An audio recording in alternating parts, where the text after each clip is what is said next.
Do, do, do, do. Hello. Hello, hello, hello. How is the, what do you call it?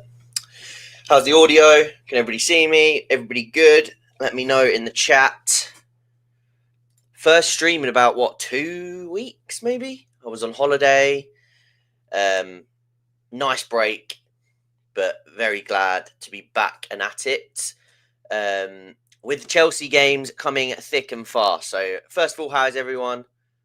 Let's sort of see who's in the chat. Say hello to a few people because it's been a few weeks. I think I saw somebody. I think it was Joel. Yeah. I feel like I haven't caught one of these in a while. That would be because we haven't done one in a while. So there you go. Big up the big con. What's up? Saying you have become what you swore to destroy. Big up the legend from Rich Running Makers. Everyone hit the like button and subscribe. It's free and it only takes seconds. We need to make a statement in the game against Bayern Munich. Both of these statements are completely true. It is free and it does massively help me out. And of course, we do need to make a statement, which would be ideal. It would be ideal, especially after that 2-2 draw. I've seen a few sort of murmurings from people being a bit upset. I'm not too disheartened by it. I mean, I was frustrated, sure. But yeah, I don't think it's the end of the world. I think we did okay. I think if you watch back, I uploaded a video yesterday sort of speaking about the Brentford game, and I've got the team from the Brentford game on screen currently. So if you want to ask questions about that first, we'll sort of start with some of the Brentford game you guys want before we get into the 5-minute preview. We've got a few things to speak about, of course, with the 5-minute preview as well. Hope you're having a great day. Hope you're all having a great day as well. Welcome, one and all. Must not do a high line in Germany or Harry Kane field day. Yeah, we're going to speak about how Harry Kane dropping in deep to sort of release those runners in behind, but also those half space crosses. Yeah, I've added the lone player from Buonanotte over Asugo. He's been put into the squad. Everyone please, it free and it helps. 100% please do. Not Charlie, Bruno. Oh, okay, sorry. I didn't see. Will you make a video about Omega? I've got it written down. It just depends how quickly I can sort of get one turned around, because Champions League and Europa League now back. So my Tuesdays, Wednesdays, and Thursdays are absolutely chocker with work. I have so much to do. I'm literally coming off stream today, and I'll be working till about midnight. So I've got a long old day, and that's not just today. That will be Wednesday and Thursday as well. So maybe Friday I could start working on an Omega video, but I've got so much other work to get done. So Omega video is in the pipeline. I just don't know when I can promise it to you, but it will come. It will come. And I do like Omega, just as a little sort of caveat. Hello, Reese James.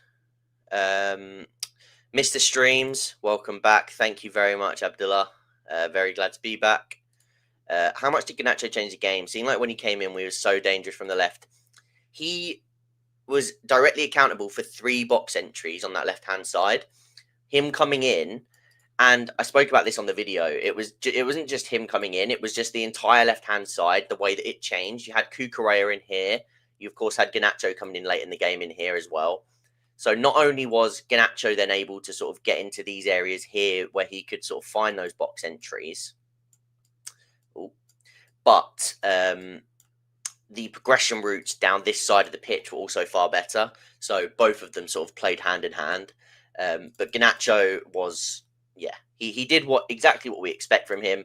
Off-ball runner, and he's going to get in dangerous areas. And that's key. That is key. And I think I'm going to speak about it in the Bayern preview. I would start him, but the question is, and what I can't sort of account for, is how fit is he? He's had 2 weeks with Maresca. He has then come off the bench, but not for long. He's not played, not even 30. So does he have it in him to start a game? I'm not too sure. However, I like the idea of starting Garnacho in this game, and we'll speak about why. Do we start Josh in this game? Probably not, but it's one of those ones where I really just want want Josh to start more games. So it's such a tough one. But I think if we're talking about throwing him in at the Allianz away, like when we're not playing him against, say, Brentford, I think it would be a little bit counterproductive. Maybe style-wise, sure, because he has less of the breaking down to do, and it's more sort of defensive work, tracking runners, and then sort of breaking free because he can obviously carry the ball forwards. If anything, he probably should have started at the weekend over Fofana, but I understand why. Oh, this is going to be annoying. It's sort of, my arrows are a bit uncoordinated. Yeah, I understand wanting to give Fofana minutes. Like you just said, it's borderline insulting. I think it was just getting Fofana minutes, but he could have started over, say, Chalobah, and then because we still had those progression issues on the left centre back role anyway. So I'm not sure. I think Garnacho will be a game changer for us. I do think he's going to be one that surprises a lot of people. Purely just, I think he's the sort of player that in a good team he'll thrive. I don't think he's going to carry us to anything, but I think that he doesn't have to because we've got those players already. We've got Cole Palmer, Esteval, and then even João Pedro, who I think is like becoming that sort of secondary star behind Cole Palmer when they play together. João Pedro is one of those players that when those players aren't there, he can be the star. But when they are there, he's willing to sort of play the secondary role, which is key. Garnacho doesn't have to be any of those things. He purely has to just be a functional player on that left-hand side of the pitch doing his job. And I think in that sense, he will thrive more in a good team. Yeah, we're going to speak about that. I do think Gusto's going to start. So for the Bayern preview, I'm going to give you my team that I think is going to start and the team that I would start. So we'll go over both of those because I think both of them, they're quite different. And I think both of them have their positives, but I want to speak about like the main reasons why I think so and why Bayern could sort of play in a certain way. Might be best to get, I'll do it in a minute. We'll get the Bayern team up as well, like just a rough sort of tactics board of, so we can make their pressing scheme, etc. According to your sources, Garnacho isn't that fit. The coach has been impressed. The coach has been impressed with the Brighton player. Oh, Buonanotte as well, yeah. He was good. He was good in that 45 at the weekend. I just think he wasn't stylistically sort of like with João Pedro up front. It was sort of causing a few issues in the sense of that is going to be really annoying because these arrows are sort of like wonky. When João Pedro was dropping in deep, there was sort of nobody making those movements in behind. Gittins was maybe the only one, but he was very rarely getting found with those runs sort of in outside to inside. So it wasn't ideal. Whereas when Pedro dropped in, or even second half when Cole Palmer was here and Pedro was sort of staying higher to pin, that dynamic between the striker and number 10 was a little bit better. I think Maresca sees Pedro as the 10, so why didn't he play Guiu? It must just be a thing where, like, Guiu's, like, he's only just sort of returned. It must be something to do with that. Because, yeah, him not even being on the bench. Because, obviously, he said about Tyreek George, he wanted to sort of, like, give confidence because he thought Tyreek was good against Fulham, playing as that centre forward. And, obviously, in the second half, we did see Tyreek go up front and João Pedro going to the 10. So, yeah, maybe it is because he was impressed with Buonanotte and, like, there's a few different sort of factors. He was ill, by the way. You have become what you sought to destroy. Esteval wasn't even on the bench because he was ill. Playing both strikers is a bit risky too, probably. What you mean, João Pedro and Guiu. This is true. Especially when we've got nobody else fit in that position. I think Gusto right back and Reece midfield would be best against Bayern. That's what we're going to speak about because I do think that's going to happen. That would be what I predict is going to happen.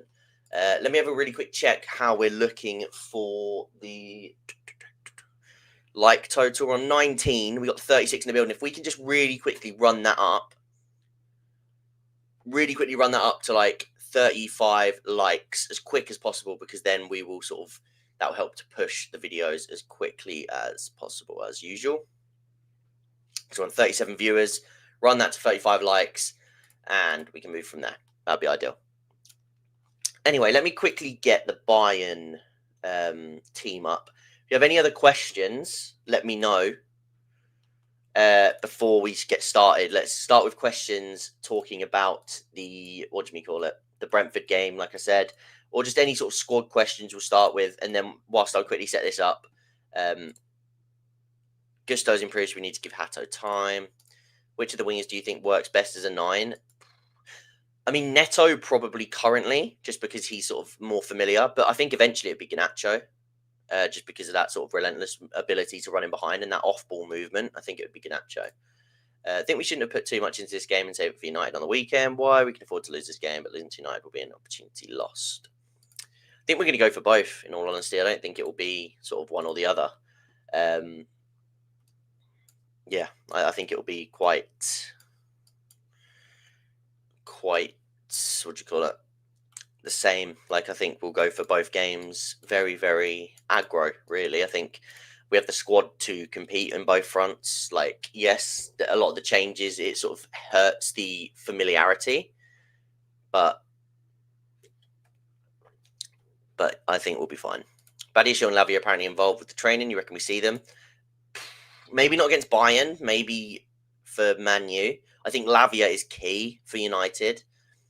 I want Lavia. I want Casado plus one of Lavia or Andre. So if Lavia's fit, it'll probably be Lavia. If not, then Andre starts. For me, I would probably rest Enzo against United. I think he plays against Bayern.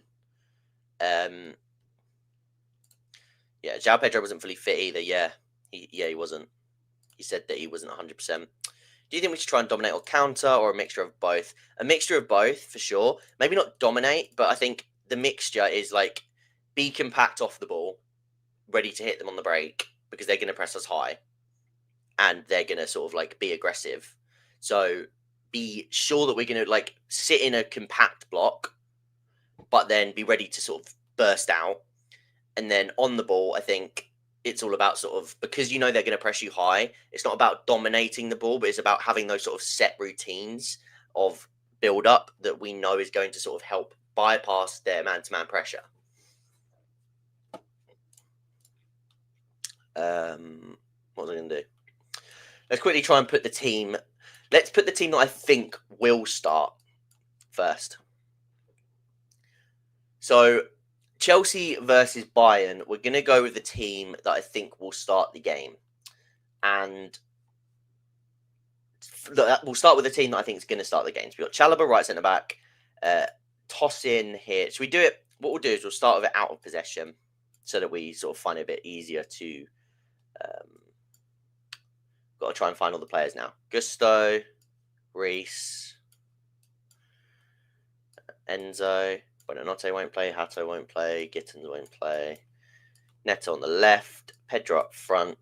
Where is Cole? You are there. Where's Cucurella? That's the team I think very likely to start this game. So very similar to the team that played against. In fact, is it the exact team? I think it is the exact team that beat PSG. And I think that it's very likely we see a team like this, and that's why James and Gusto were both rested. Purely because I think James was more so rested because he played 2 games for England in the week. So this is the team that I think will play. It would mean Palmer coming inside. It would mean Gusto pushing forwards when he can. And it would mean sort of you have that 3-2 base of Cucurella, Chalobah, Tosin, Casado, Reece as the centre mid. Yes, without Cole, of course it is. Yeah, this is what I think will happen. Now, let's start. Julian, what's up? Big up. Let's start by going through a few sort of things that Bayern could do to hurt us. Now, I'm going to read off a few stats. Their PPDA is 9.7 in the Bundesliga after 3 games. It's the second highest. Only Mainz have a higher lower PPDA. So they're the second most aggressive team in the Bundesliga. I've got some bits that I'll sort of flash up on screen now in a video. But for the stream, PSG against Bayern, when looking at the Club World Cup game, which there's a few sort of bits from in this media analysis, a few things I wanted to sort of point out about Bayern is their affordance to play more through the right-hand side and then switch play to the left. So very similar to what I've said Chelsea are looking to sort of construct, where they've got Elise and Kane can drop in on that right-hand side. They look to sort of play tight-knit on that right-hand side, a little bit more progression through that right-hand side before switching play over to the left. And that can be whether they switch play over to the left to create a 1v1 opportunity on the left-hand side, or whether they're looking to sort of put that ball into the box from that right-hand side over here and sort of find that in-swinging cross, which Elise is brilliant at. And you have those sort of back post attackers. You've now got Luis Diaz, who will be attacking that back post relentlessly. So that's one to watch out for. But also you can give him those 1v1 opportunities out on the left as well. And you've, of course, in the number 10 lately, you've had players like Gnabry, who, again, you've got these sort of off-ball runners. So Elise and Kane have got those off-ball runners to go in behind. So you've got to watch out for when these moments happen. And it could be any area of the pitch. Like I said, a little bit more right-side focused. But here you can see Kane dropping in. That is a terrible arrow. Looking to sort of find that ball into the box. And when he does drop in, there's not enough pressure on the ball here because you know he's going to put that in. So you have to be tighter to Kane. And these players inside the box, because even like here, you've got 3 Bayern players attacking 2 of the, I think this is against Augsburg. There's not enough coverage there. So it's one or the other. Like, if you're not going to put pressure on Kane, there has to be a big overload in the box and you have to be sure you're going to win that ball.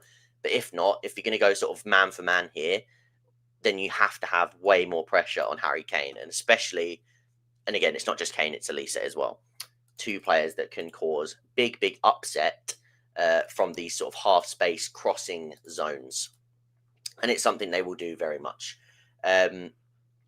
Here, you've just sort of got there how they press. Now, a few different ways that they press. Like I said, the PPDA was very high. Against PSG, they pressed very high. Their vertical compactness, they played a high line against PSG. They were very, very aggressive. You had Jonathan Tah, players like this, jumping up into the midfield to cover these sort of dropping players in the central areas, if it was Fabian Ruiz, or if it was, say, Ousmane Dembele dropping into a spot as well. As you can see, like I say, so you got them joining the front line, and then you've got Elise on the outside. Now, what they have been doing with Elise a little bit more recently is having him sort of, and even in this game, he will sort of step on to the left centre-back. So imagine this is Cucurella. He's very likely to step onto Cucurella and be the guy to mark him, because if he's staying left centre-back in a back 3 and we're sending Gusto forward, then Elise has the ability to not only put pressure on this player, but then he doesn't have the same responsibility behind the ball to follow. Because if Cucurella is sort of more fixed at left centre-back, Elise is higher as that sort of rest attacker. Think Mohamed Salah for Liverpool. That's what they sort of use Elise for, and how they sort of minimise his defensive workload by putting him on that left centre-back. Now, in this game, because of how Nuno is a bit more dynamic, he was able to sort of make movements forward and drag Elise back. So this is something that we could do with Cucurella if we start with, say, Cucurella left centre-back, or the left-back becoming the left centre-back, and Gusto right-back pushing higher up. What you could then see is some dynamic movements between maybe Enzo on the left-hand side, dropping in from the number 10, or even Caicedo and Reece dropping in to sort of protect that space, whilst Cucurella pushes a little bit higher to drag Elise away. So that's something that I would like to see a little bit of in this game, if that is the same thing with Elise stepping onto Cucurella. The other thing, again, is these players are going to be direct, and they're going to, like the 2 midfielders, they're going to be attached to the likes of Caicedo and Reece, or Enzo, or whoever's in there, to be sort of tight on Vitinha. In this situation, you have basically this number 10. So this would maybe be Gnabry now. Let me quickly get rid of that. You'd have the number 10 becoming that left-sider to press the right centre-back, technically, for Chelsea, or for PSG in this instance. Kane there, and then you've got the 2 midfielders, and then you've got Coman as well on that other fullback. So again, imagine this is Gusto pushing a little bit higher. That's where sort of the left winger would track, with him becoming more of a back 5 at times, obviously, in the press. And then you've got these 2 central midfielders who will be pushed up in the pivot. We'll show you a little bit more of that on the tactics board in a minute. Again, here, look how they're pressuring here. Like I said, Elise on that. They're pressuring that ball to go long. Look at how he's ready to sort of screen that off. You've got these players man-to-man in here, and that forces that ball to go long. And then they're looking to win that ball, like I say, with the likes of Jonathan Tah being quite aggressive. They want that ball to go long, and they trust themselves to win that aerial duel. So players like João Pedro getting in the way. It's a shame that we don't have a player like Delap in this game, because it could have been useful to sort of have that ability to go long at times and play over that press. this is another reason why I think someone like Garnacho could be really important in this game, whether it is from the start or from the bench. And we're going to speak about that on the tactics board as well. Again, look, as soon as that ball goes in, you got the fullback covering. The right back is pushing with the winger. He doesn't want him to get that time to turn. Now, yes, there's a lot of space because of how these players have dropped in deep. And it's risky because if they lose the ball, there's obviously a lot of space that they need to make up in terms of pushing up higher. And it makes it easier for Bayern to step onto them. Like, I mean, look at the positioning here of, I think it's Jonathan Tah, stepping up, or it might be Mencano actually, stepping up with Fabian Ruiz. And look how like aggressive they are. But as soon as what it can carve open is because of how aggressive they've been in the middle, and we've left this huge space here. What it could mean, and what it can mean if used correctly, is this player can spin inside and take away. So receiving the winger receiving deep to spin inside is something that can be used if Bayern Munich press extremely high and you sort of go really deep with your double pivot, and you're confident that you can sort of play out of that pressure in, where is this? These sort of tight areas in the corners from your fullback. Another one, again, just this is just sort of to show the pressure and how they're ready to jump up with the midfielders or the pocket players. Those centre-backs aren't going to be passive. They're going to be aggressive. Like I say, these wingers or these wide centre-backs / wing-backs, full-backs for Bayern Munich, they're willing to step up with the winger as well. And then again, you've got Elise ready to go on the left centre-back. I think on this occasion, actually, he passed, because that's Pacho, he passed him on to Mencano to sort of pressure with... I can't find where Nuno Mendes is in this one, but I think he passed him on this occasion. But Vitinha dropping in deeper so that he gets away from one of the midfielders, so they're just sort of not they don't have a body in the middle of the pitch. And then you've got the numbers there. So again, man-to-man in a lot of these areas. How can Chelsea sort of configure and use counter movements to force them into that man-to-man press, but then find a way to go beyond them with, say, a long ball over the top, or quick sort of third man combinations where we sort of get into here and get into here where the space is. There's lots of different ways, but you have to sort of find those ways and have those solutions on the go. What was this one for? Trying to remember what this one was for. I think it might be just to do with how Bayern sort of recover into their shape, if I remember correctly. These pictures were taken last night, so forgive me. Sort of have that back four, sort of as they sort of shift into position. But look at the spaces that if you can find those open spaces, like we said, through the press, in here, for example, and you can find that spare man, then players who are running in beyond, because of how he's dragged out a defender here, lots of space to attack in behind.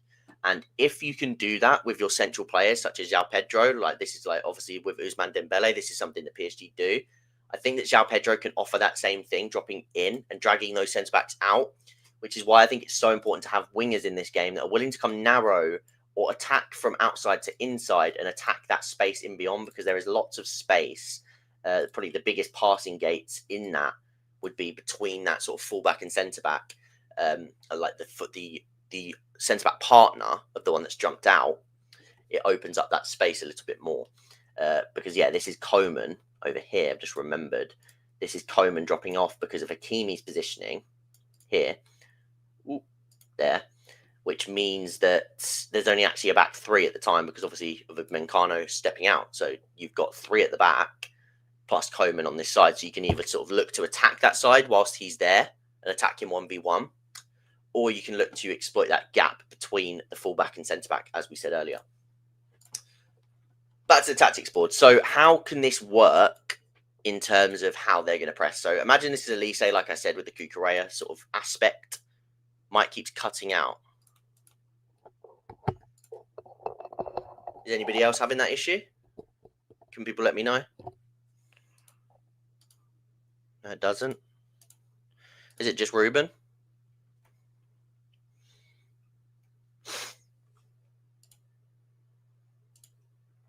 Not sure.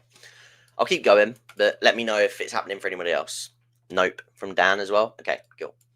So this would obviously be how it looks like it's going to set up. Now, as I said, if Palmer's playing on the right, Gusto, I don't think we're going to get into so much settled possession that we're going to have so much control that Gusto is pushed all the way up here, Palmer's in here, and it's really sort of shapes up as that 3-2-5 that we speak about. What I think is more likely is that we'll sort of almost be building with this sort of 4-2-4 at times, where Pedro is in here, Fernandez is sort of here or here, and you've sort of got those wingers pinning high to begin with.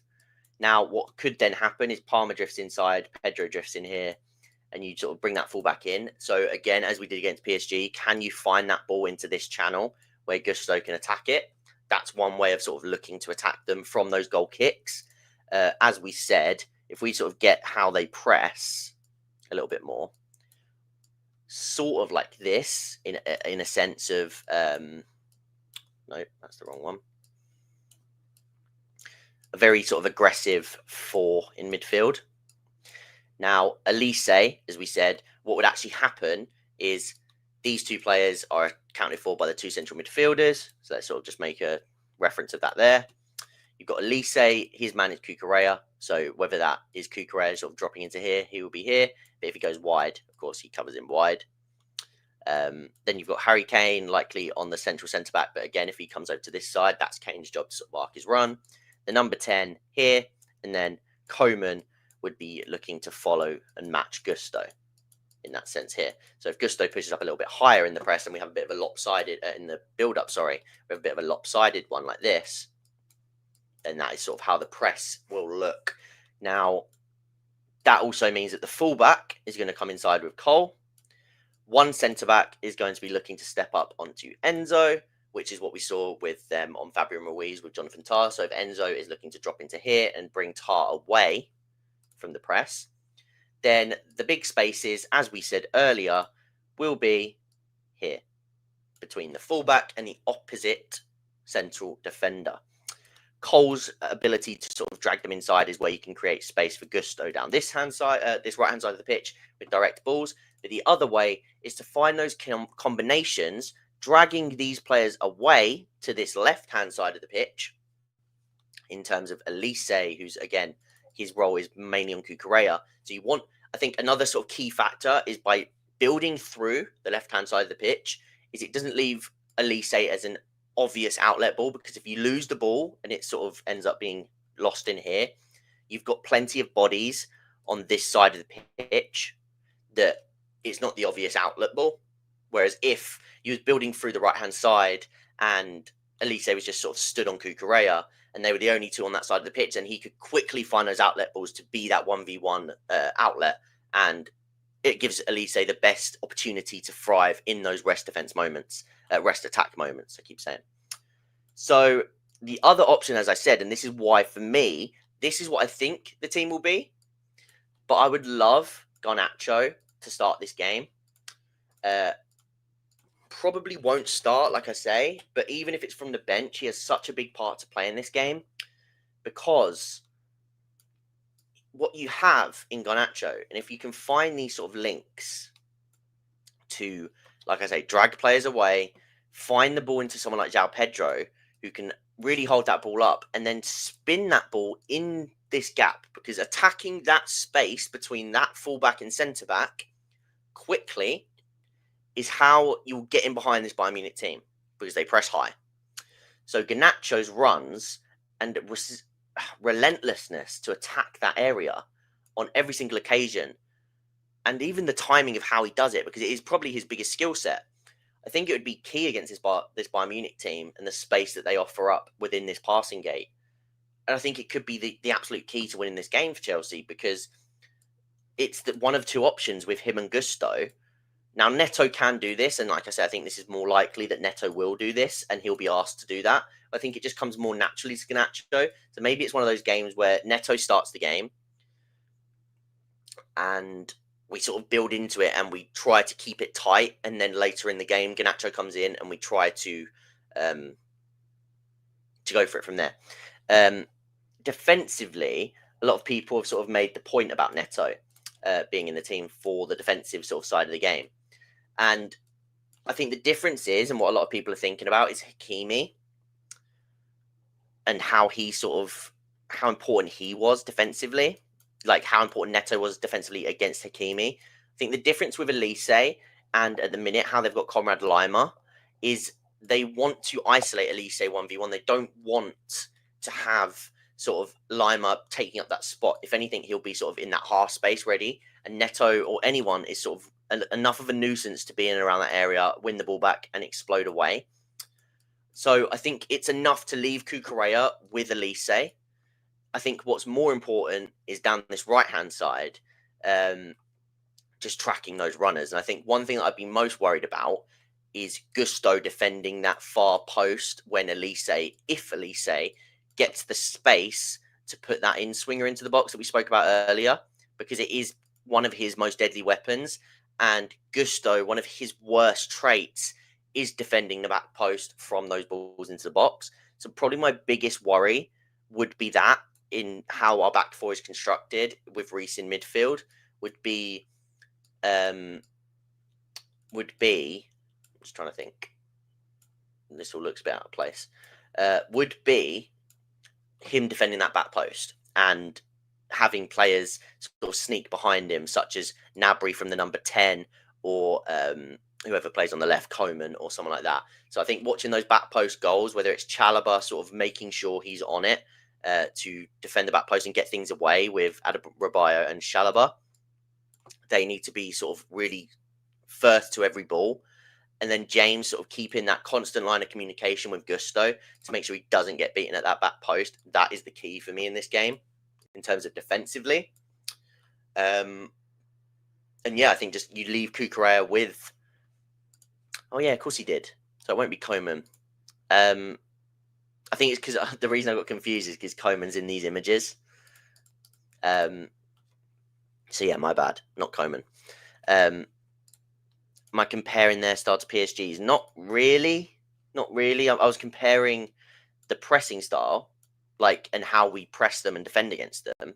But they're very different in the way that they sort of attack, because there's not as many sort of fluid rotations, and it is quite a lot based on, as I said earlier, having sort of this populated side of the pitch, like Harry Kane, Elise, players drifting over, and then looking to sort of, if we get this, having all these players in tight proximity over here, and then looking to find that ball into the box from this area, which is why Gusto is going to be very, very important in this game on both ends of the ball, because if Gusto has a good game, it's likely Chelsea can get something from this game, because his role is so key, not only going backwards, Diaz at the back post, yeah. That's literally, like I say, if Gusto can stop that, that's probably the biggest issue for me in this game. With how they sort of overload the right-hand side and switch to the left. So we'll open it up now to the floor, have a few questions and go from there. That's sort of the video section of this that I wanted to get done. I'm going to add a few graphics, and bits to that later and upload it with some extra details on the video, because I haven't uploaded a preview for the Bayern Munich game. So let's open it up to is bad. Gusto at back post. Rather that than Garnacho. Well, I mean, that was offside anyway, but yeah, Garnacho did switch off for that goal. This is true. Any questions about the Bayern game in general? Any questions about the press, about how they're going to attack, sort of anything, the high line, why I think Garnacho could be key, all of these things. Let's sort of open it up to the floor for maybe 10 or so minutes. Gusto's improved on that, though, so I'm not concerned.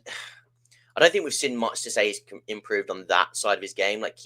I'm a huge fan of Gusto. I've been a fan, even when everybody turned on him last season. Can we get speed of transition? So you mean how quickly we need to attack? I mean, realistically, if Lima's pushed up into here, and who would it be? Pavlovic, they're probably going to have quite a narrow base in the midfield, with these players sort of protecting the half spaces. One of these players maybe pushing up a little bit higher. Very likely that the defenders, because of how their fullbacks sort of push in a little bit narrower, these centre backs will likely be quite split to defend those channels. I've just realised I've got the wrong arrow on. That's why it keeps doing that.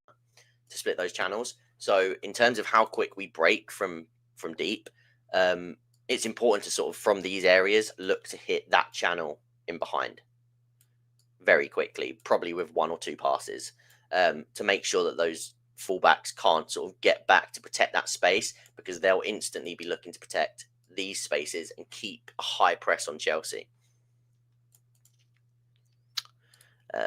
Do you think Maresca trusts James after watching him play for England to do the Gusto role? I don't think so, not yet. Purely, I just think it's one of those. It's one of those ones where he's sort of said that when he's on international duty with England, it's up to Tuchel.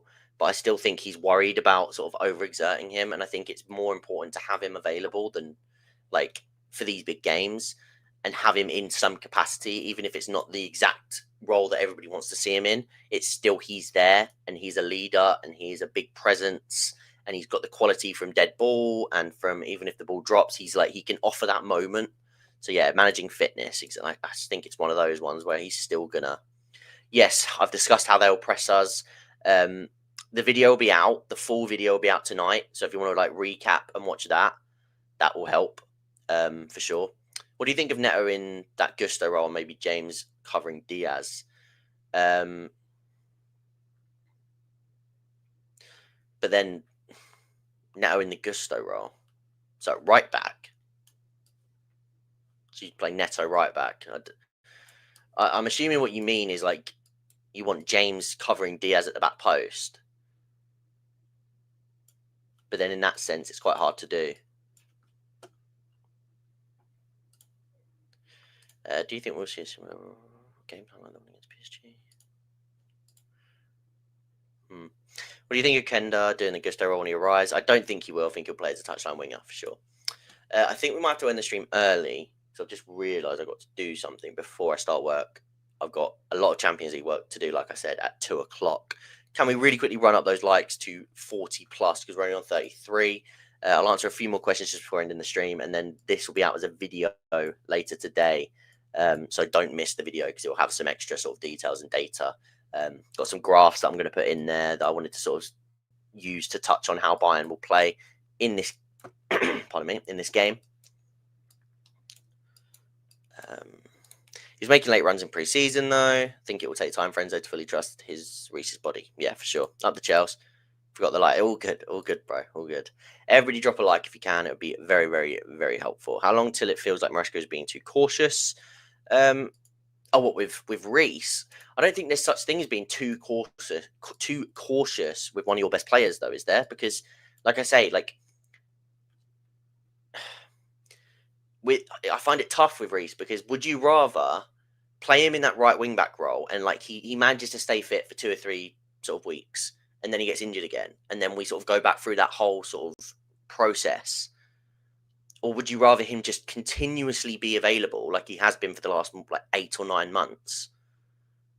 And it's not in the most optimal role that you want to see him in, because he's not getting into those attacking areas, but he can still be in those areas, because if he gets to here, he's got the ability to pick passes over the top or put balls into the box, and defensively he's always there. So for me, I just think it's better just have him available. Right, but that's a massive assumption. I mean, it's an assumption based on fact, like based on what we've seen. Like, that's all we can assume. Like, I understand the option isn't leash off equals injury. No, of course not. But that's my point. Like, would you rather take that risk? That is risk reward, isn't it? Like, the risk of it is he gets injured again. The reward of it is obviously you get him in his very best role. But then the risk is high. Yeah, Cole was so important. So important. Being there as a captain, exactly. Just being there, no matter what role he's in, just the fact that he is there. Maresca's great at managing fitness. I agree. I think he's been brilliant at it. I don't think he gets enough credit for the fact that Reece has stayed so fit. João Pedro will feast on them. Reece James crosses. Too much of a risk, IMO. That's what I mean. It's all about risk reward. Like, I completely understand. This time he's had surgery, though. I'm pretty sure he's been injured since he had that surgery, though. I'm pretty sure he had the surgery, came back, played a little bit more right back, got injured again, and then since then he's been managed. I'm pretty sure that was the timeline. Let's have a quick refresh, see what likes we're on, because we're going to end the stream in a minute. We'll probably try and get to about 45. Well, we're at 45 actually. 41 likes, that's huge. Thank you very much for a first stream back. We'll take that. If we can get to 50, that'd be ideal. But worst case scenario, not too bad, because we've made a video out of it. We spoke about Bayern, which is what I wanted to do. And tomorrow, we'll probably might stream again tomorrow before the Bayern game to sort of speak about things then. Like if we get a draw in you're a happy bunny. Yeah, I'd take a draw against Bayern. Obviously, I want to go in, like, especially at the Allianz, like it's not at home. James Garnacho, is there any chink in the armour? How do you mean? How do you mean? Like their injuries? What do you think of Enzo being played deep, like at Brentford? Against Brentford, though, he wasn't playing deep. He was still in that sort of right centre mid role in a, like, let's say it's like a diamond like this, but he was dropping in to create that +1. And I think he did it really, really well. If you haven't seen my Brentford review, go watch that, because I think I mentioned it quite a bit in that. But I think he was very good in that role. I think that's what my optimal role for Enzo is now, is just to have him in an area where he always has the license to drop in and either create a 2 or a 3 in a deeper area where he can sort of dictate from here. So yeah, if we start those 3, I don't think all 3 start against Bayern. I'd be very, very shocked. Yeah, not sure. Not sure. We need to see more of a Chempong. We do. Enzo at the left pocket. Up in here, you mean? Like the actual, like the left pocket? Or do you mean like down here, like in sort of those like deep pockets where you can sort of release from deep? I'd be surprised if we keep a clean sheet. I mean, yeah, they're very relentless. I would be shocked as well.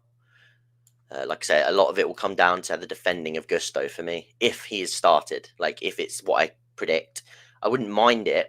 Because I want Garnacho to start, what I wouldn't mind at all is, where's Garnacho? I wouldn't mind this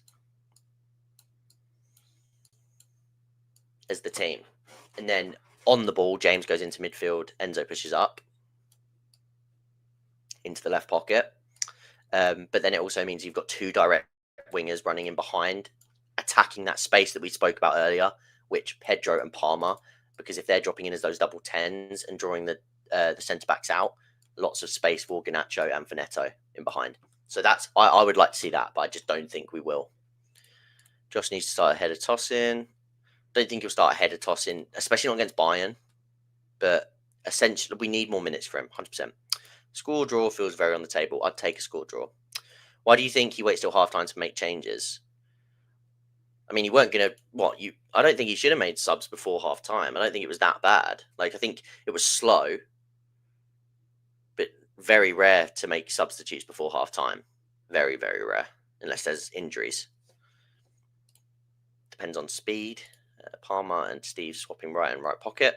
That's always so much fun, but I think that's like against Bayern. I don't think that would be I don't think we're going to have enough sustained possession to have those really fun rotations like that.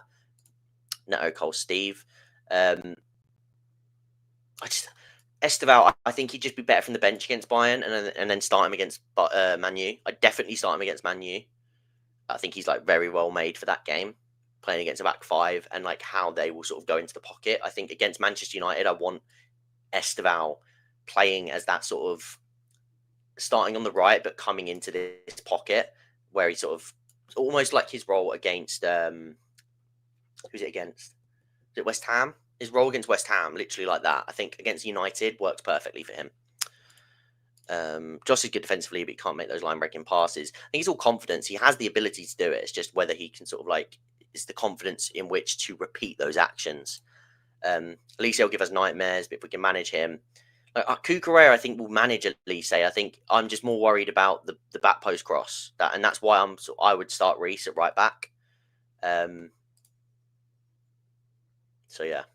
I'm a little bit worried about that. That's like the one thing sort of really irking at me with the lineups that I keep making is Elise and Harry Kane dropping into those areas and putting in those back post crosses, those like in swingers from here. That's probably going to be one of the most important areas that we have to defend, this area. And I'm not 100% sure I trust Gusto to do it. As much as I like Gusto, I like Gusto more than many. Do we consider Neto off the left to help Cuckoo? I don't think Cuckoo needs much help in this game. Because like I say, Elise, I don't think. Yes, of course, it's going to be key that the defender gets back to 2v1 with him at times. But I think what people sort of think about having Neto on that left hand side against PSG and why that was so important and why I really sort of, because if you remember against PSG in the preview, I was really, really high on we have to play Neto on the left because of Hakimi. But with Bayern, they have Conrad Lima there, and I think he's going to be more protected on this inside of the pitch, or you're going to be looking to protect that inside of the pitch more often. So I think that Garnacho can do enough of a job to sort of irritate these players in this gap, but then also have the spring to get out. I think he does enough on that side of the pitch. Cuckoo will have Kane pocketed. Cuckoo will be on Elise. Kane will be likely tossing, which is slightly worrying because tossing can deal with those balls into the box, but the fact that Kane's going to draw out might actually be better to try and get Chalobah on Kane so that Adebayo can sort of defend the balls coming in beyond Harry Kane with Gnabry making a run in behind, for example. Yeah, we'll probably do another. Please don't play tossing. I think he's going to play. Right, I think we're going to end the stream there because I'm going to make the rest of the video, which will come out tonight.